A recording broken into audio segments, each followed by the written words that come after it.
Halo guys, ketemu lagi kita di video hari ini. Gue pengen bahas pertandingan kemarin Manchester United melawan Aston Villa yang dimenangkan 1-0 ya. Ini di ajang ronde berapa? Ronde 3 atau ronde 4 kalau nggak salah di FA Cup. Jadi memang masih tahap-tahap awal di FA Cup. Cuma lumayan penting ya kemenangan ini. Soalnya kalau kita lihat rekornya United belakangan ini sangat buruk begitu. Jadi menang lawan Aston Villa yang memang lagi naik daun, baru beli Coutinho.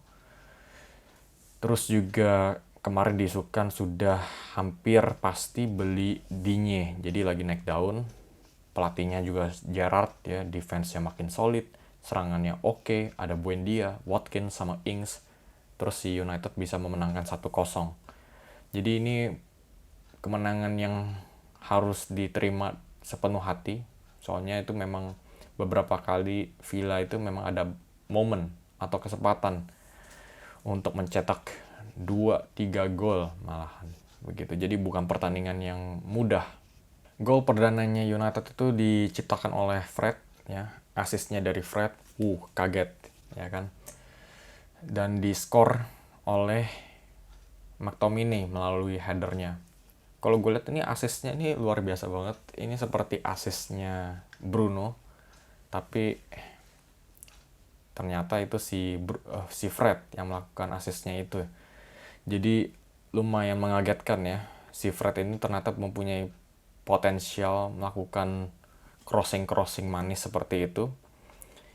Gue nggak bisa ngejelasin dengan jelas, tapi lu bisa cek highlightsnya deh.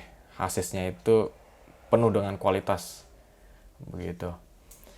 Jadi kan memang kita tuh tahu ya si Fred ini memang pemain yang seperti dilepas dari kandangnya ya. Di bawah OGS itu dia tuh selalu dimainkan di posisi defensive midfield ya, dibelenggu di posisi itu, jarang maju. Tapi sebetulnya udah ada kelihatan kalau dia itu sebetulnya ada insting untuk menyerang ya.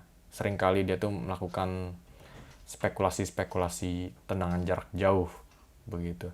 Jadi instingnya ini ternyata dipakai oleh si Rangnick ya. Si Rangnick mungkin ngelihat ada insting tersebut, makanya kasih maju begitu, atau mungkin memang sistemnya itu memang membutuhkan satu central midfield untuk makin maju, dan kelihatannya si Fred ini memenuhi peran tersebut dengan lumayan baik begitu ya. Dia sudah menciptakan beberapa assist dan juga mencetak 1 gol lawan Crystal Palace. Jadi kelihatannya ini oke. Satu hal lagi kenapa gue suka Fred di posisi yang lumayan maju ini. Soalnya si Fred ini kan sifatnya itu kan tackler ya. Pemain yang suka menekel lawan secara agresif gitu. Dan beberapa musim lalu itu si Fred ini memang suka melakukan tackle tapi dekat dengan gawangnya De Gea. Jadi apa artinya? Artinya itu ya dia itu harus melakukan tackle-tackle yang nggak perlu gitu. Akhirnya menciptakan foul-foul yang nggak perlu juga begitu. Akhirnya jadi free kick ataupun penalti ya kan. Soalnya itu memang sifatnya dia itu agak agresif orangnya kalau soal tackle. Tapi kalau dia tuh mainnya tuh lebih banyak di daerah lawan ya, jadi dia itu kan pasti bakal nekel ya, dan akhirnya melakukan foul juga karena ada sifat resiko. Nah, resikonya ini tapi lebih minim karena jauh dari gawangnya sendiri dan lebih dekat dengan gawangnya lawan. Nah, kalau dekat dengan gawang lawan ini juga artinya ada kesempatan buat United untuk melakukan counter pressing atau serangan balik cepat ya. Soalnya kan makin dekat dengan gawang lawan ya, serangan baliknya pun juga makin berbahaya. Gue rasanya pengen puji-puji Fred terus, soalnya dia tuh sering banget dikritik dan sekarang lagi main baik. Memang dia pantas untuk dipuji terus. Cuma dalam jangka waktu panjang, gue masih ngerasa kalau si Fred ini masih belum cocok jadi jenderal lapangan tengahnya United. Untuk pemain central midfielder harus punya first touch dan kontrol yang baik. Soalnya di posisi ini sangat krusial ya. Kalau kehilangan bola, saat pemain lawan melakukan pressing, biasanya itu ritme pertandingan akan gampang berubah. Ya, jadi butuh kontrol dan first touch yang baik. Dan si Fred ini dalam soal first touch itu masih buruk sekali, ya. Seringkali dia itu dapat bola terus langsung panik, pemain lawan pressing langsung kecolong bolanya. Itu udah hampir pasti deh 2-3 kali. Ini kalau gue bandingin sama pemain Watford itu, gue juga percaya-percaya aja ya. Kalau gue ini lihat si Fred ini ternyata pemain Watford, Burnley, Norwich, gue sih percaya-percaya aja, soalnya nggak beda jauh gitu. Jadi memang dia itu membaik ya sejak Rangnick masuk, bisa maju ke depan, juga menghasilkan beberapa assist dan kontribusi-kontribusi lainnya. Tapi untuk jangka waktu panjang gue masih ragu sih. Kan kemarin ini si Rangnick juga mengubah sistemnya ya jadi 4-2-3-1. Nah, gue juga melihat beberapa perubahan sih di beberapa pemain. Salah satunya itu Bruno Fernandes. Kelihatannya Bruno ini mainnya lebih bagus tanpa Ronaldo. Ya, dia lebih cocok mainnya sama Cavani. Banyak yang bilang Bruno itu pasti cocok bermain dengan Ronaldo. Ya kan, sama-sama pemain Portugal. Bruno yang assist, Ronaldo yang gol. Imajinasi penggemar Man U begitu. Cuma yang kita harus perhatikan lagi, Ronaldo dan Bruno ini dua pemain yang egonya sangat besar ya. Soalnya mereka itu pemain yang berkualitas tinggi. Jadi maklum punya ego sebesar mereka. Cuma Ronaldo egonya itu udah selangit ya. Jadi mau pemain hebat pun harus mau nggak mau tunduk juga kalau Ronaldo masuk. Begitu, sama juga dengan Bruno. Kalau ada Ronaldo, biasanya si Bruno tuh nggak berani ngambil posisinya Ronaldo. Si Bruno, walaupun dia tuh seorang playmaker, dia itu tetap punya insting untuk mencetak gol.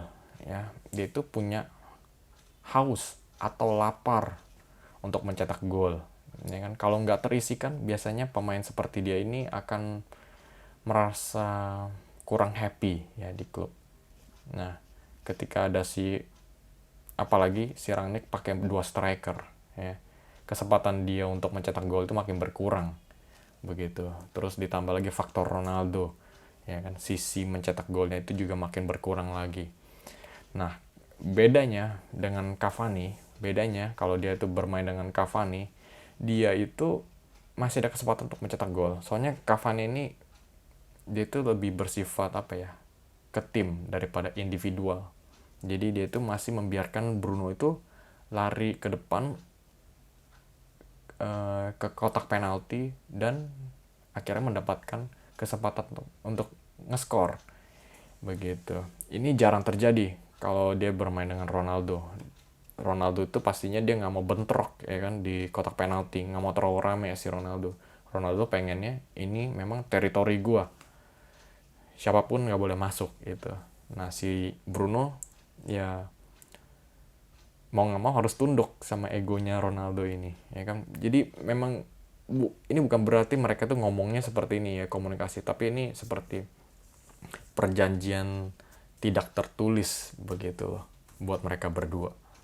Dan memang kelihatan si Bruno ini kemarin main sama Cavani itu chance creatednya ya, chance yang dia ciptakan itu banyak sekali ya. Dia kelihatannya lebih enjoy, lebih bebas, seperti macan yang baru lepas dari kandangnya ya. Jadi ini memang efeknya Ronaldo ya. Ronaldo itu walaupun gue sendiri excited ketika dia datang ke United, tetap gue ngerasa United itu nggak semakin baik dengan Ronaldo. Soalnya dampaknya ke pemain-pemain lain itu sangat besar ya. Dan semakin besar ini bukannya semakin baik tapi semakin menurun. Rashford, Greenwood, dan Bruno itu sudah menjadi korban lamanya Ronaldo begitu. Soalnya memang Ronaldo ini seperti egonya itu terlalu besar, jadi memakan ego-ego orang lain begitu. Itu sih yang gue lihat ya. Si Rashford juga awal-awal gue kelihatannya nih, mainnya lumayan baik ya, ada dribble yang lumayan bagus. Kelihatannya udah mulai balik nih ke Rashford yang dulu. Cuma itu cuma 5 menit aja bertahannya. Setelah 5 menit balik lagi ke Rashford. 2-3 minggu terakhir ini mulai ngedrop.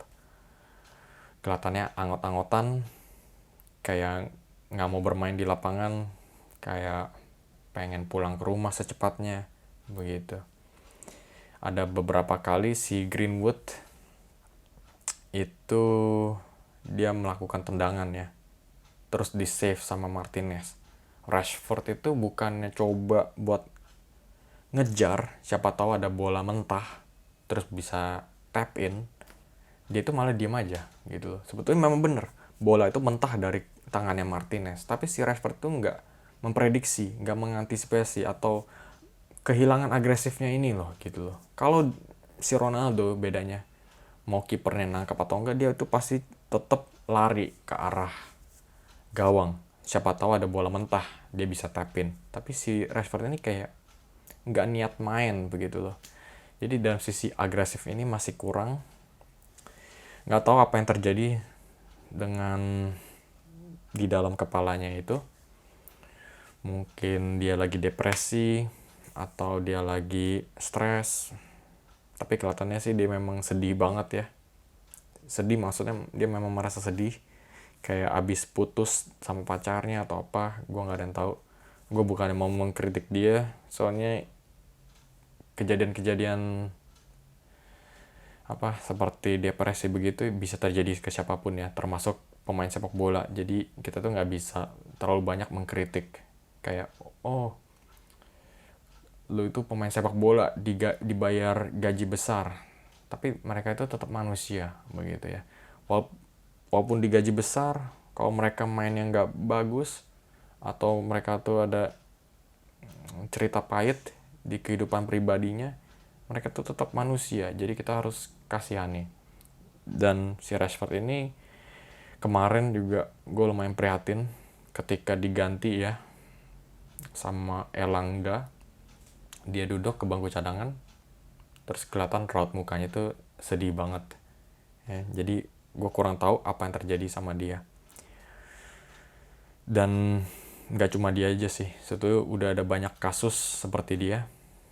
Salah satunya Bellerin ya, kasus dimana pemain sepak bola profesional kehilangan fokusnya buyar begitu. Kalau si Bellerin itu fokusnya itu nggak cuma di sepak bola, setengahnya lagi itu ada di fashion show. Jadi kalau soal Bellerin ini gue nggak bisa disamakan dengan Rashford sih ya. Si Rashford ini kelihatannya sih fokusnya masih sama aja, cuma memang otaknya mungkin lagi kemana-mana. Kalau si Bellerin ini nggak tahu kenapa gue ngomongin Bellerin, tapi kayaknya pantas aja gue ngomongin, soalnya ceritanya dia itu lumayan seru ya. Serunya itu dia itu pemain profesional ya, sepak bola. Banyak banget pemain-pemain muda yang nggak bisa masuk, nggak bisa tembus, akhirnya balik ke pekerjaan biasanya ya. Mereka ini pasti iri ya kan, pasti mengidolakan pemain-pemain yang memang bisa sukses dan juga digaji besar untuk melakukan hobinya mereka. Tapi pemain seperti Bellerin bisa fokus ke fashion show, kadang bisa ada di Paris, melakukan catwalk. Mungkin ada beberapa iritasi ya di hati para pemain-pemain ini yang nggak bisa tembus gitu loh. Jadi sungguh disayangkan banget sih ya. Soalnya yang tadi gue bilang itu banyak pemain yang kurang bisa menghargai posisi mereka di hidupnya. Oke guys, gue memang agak melantur ya di bagian-bagian terakhir, cuma begitu, gue tuh memang pengen ngucapin apa aja, soalnya gue bukannya tipe yang analisa banyak ya, yang fokus sama satu pertandingan, tapi gue tuh juga pengen ngomongin semua hal sekitar sepak bola begitu. Jadi sampai di sini aja video hari ini. Kalau lu enjoy, lu bisa kasih like seperti biasa, kasih komen tentang pendapat lu, kalau lu setuju maupun gak setuju sama apa yang gue bicarakan di video hari ini. Dan juga terakhir, jangan lupa subscribe, soalnya seperti biasa gue bakal terus upload konten-konten baru. Sampai jumpa di video selanjutnya.